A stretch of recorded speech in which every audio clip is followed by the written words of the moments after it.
Hello and welcome to the first installment of our Mid-America Trucking Show coverage. We shot so much stuff at this year's show that we're foregoing our usual once-a-week format for Transportation Matters. Starting today, and for the rest of April, we will be airing 2 episodes per week, one on Monday and one on Thursday. So please keep your eyes out for new MATS coverage all month long.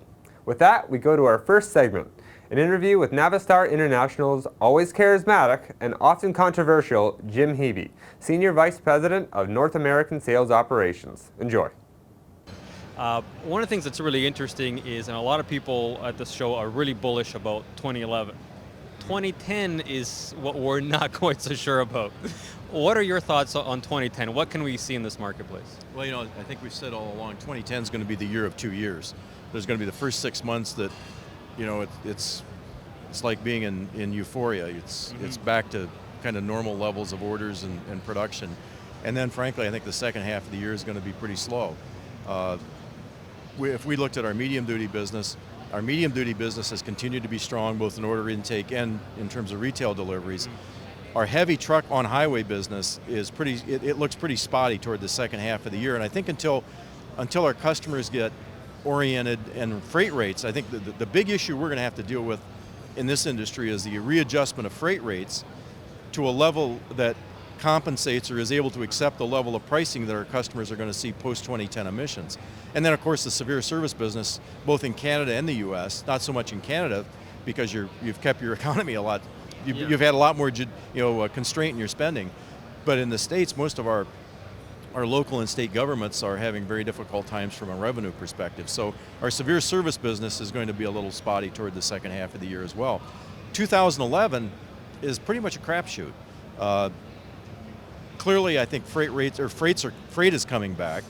It's exacerbated a bit though by the fact we have so many trucks out there that have run very limited numbers of miles. So there's, at least in the States, again, not so much in Canada. Canada has maintained its productivity in its fleets where we haven't in the U.S. So on the U.S. side, I think we're going to see a lot of the productivity or a lot of the incremental freight that's going to be hauled eaten up by productivity, increases in productivity and reutilization of trucks that have either been underutilized or have been parked.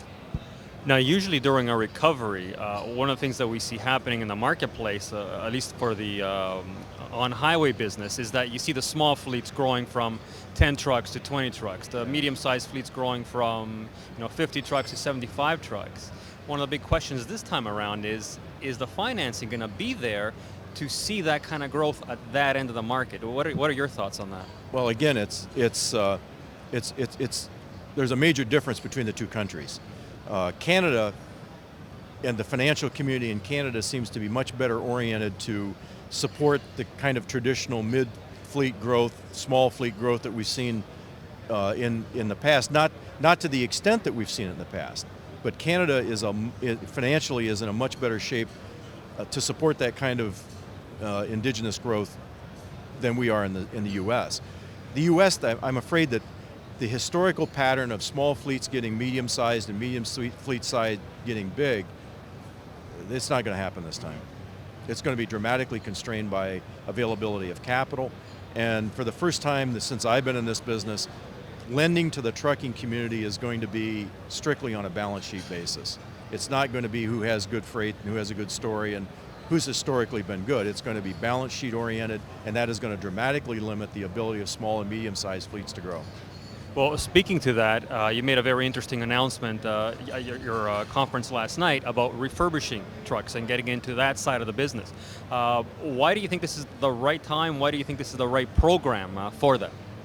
Well, contrary to what you might think and contrary to what logic would tell you, the customers who are most interested in our Restart program are large carriers that are well capitalized, well financed, and have diversified their businesses to where they can use different types of equipment to satisfy different missions. And what makes it unique at this point in time is that you have the escalated new truck prices with regard to emissions, you have the constraints on capital that everyone's facing, and you have a population of trucks out there that are very good trucks that are relatively new with low miles. So a lot of the fleets are looking at those trucks and saying, look, if I replace the truck, I've got to replace it with a $120,000 piece of equipment. this truck was 80,000 when I bought it, I'm replacing it with a truck that's 50% higher, I can take that truck, restart it, refurb it, and put it right back into a dedicated operation at a fraction of the cost of new. And it'll do the same job for the next 3 or 4 years. So I think that the stars have kind of aligned around a market situation, market conditions that really are attractive to that type of economic decision. Do you see it being attractive to owner-operators as well, the folks that are just buying 1 or 2 trucks a year? Yeah, in fact, as we get a little more experience with what we're doing, we're thinking about Restar as another level of truck that we would offer owner-operators. Rather than go out and buy a used truck that's a crapshoot, spend a few dollars more, buy a truck that's been refurbished, that's warranted, that's more like new but at a fraction of the cost. Sticking with the owner-operator theme, we all know owner-operators love long-nose conventionals. Last month you made some comments about that long and tall is perhaps coming to the end of its strength in the industry. Why do you believe that? Well, it's clear for a lot of reasons. They're pretty expensive. It's the days of going out and spending $20,000 or $30,000 more just to have a long hood. It's just not in the cards. And secondly, the fuel economy differential between a traditional square nose conventional and what you can do with a ProStar or an aerodynamic product from one of our competitors is so substantially different from a cost per mile, and there's just not the revenue there.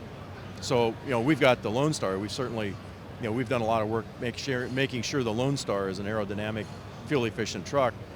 But at the end of the day, if it makes good sense for a major fleet to be running an aerodynamic product, then an owner-operator should, and then they are looking at that as well.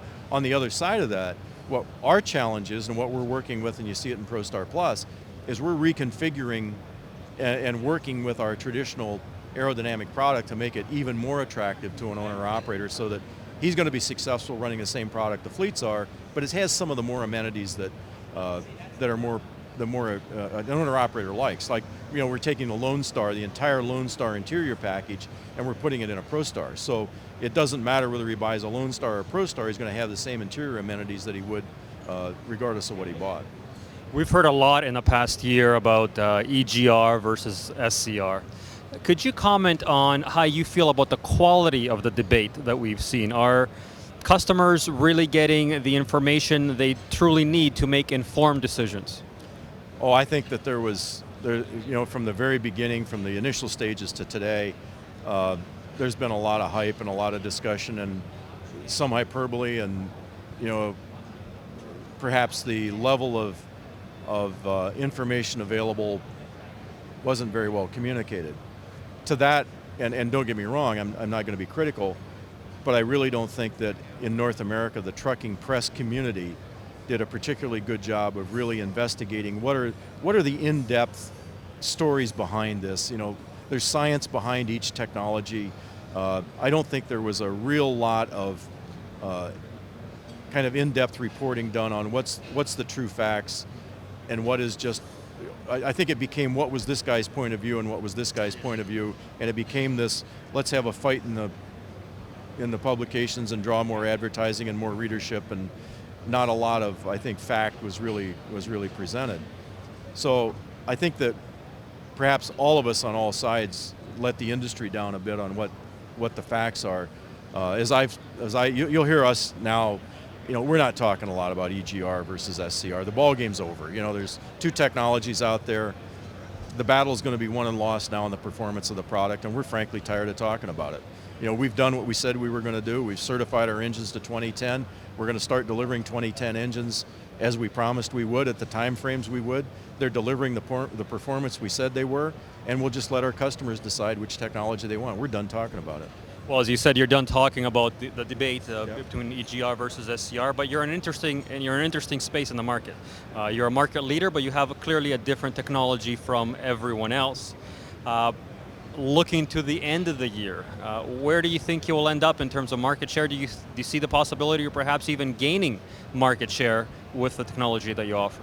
Well, the nice thing about our business and the nice thing about this level of technology is it's not like the electronics businesses or the internet where our technology doesn't have to plug into the other guys. So, there's no requirement that just because we're a market leader, we have to have a level of technology that's consistent with what everyone else does, because ours isn't the one that requires somebody to plug in. Ours is pretty simple.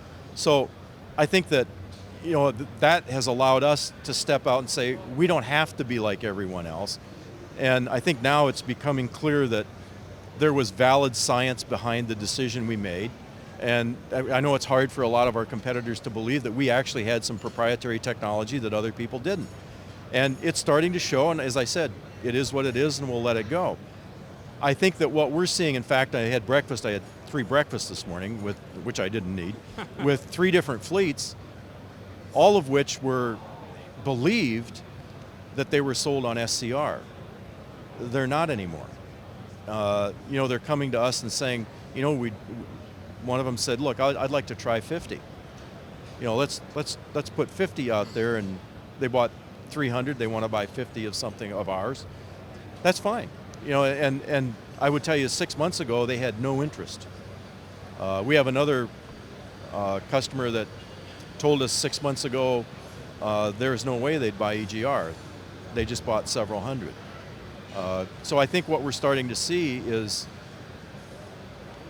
customers are looking at the facts. They're willing to try. Even customers who have never run our product are now coming to us and saying, you know what, we'd like to try this stuff. So, I'm beating around the bush to answer your question. I'm not going to predict that we're going to gain market share, but we're not going to lose any. Jim, thank you very much. Great, thanks a lot. I appreciate it.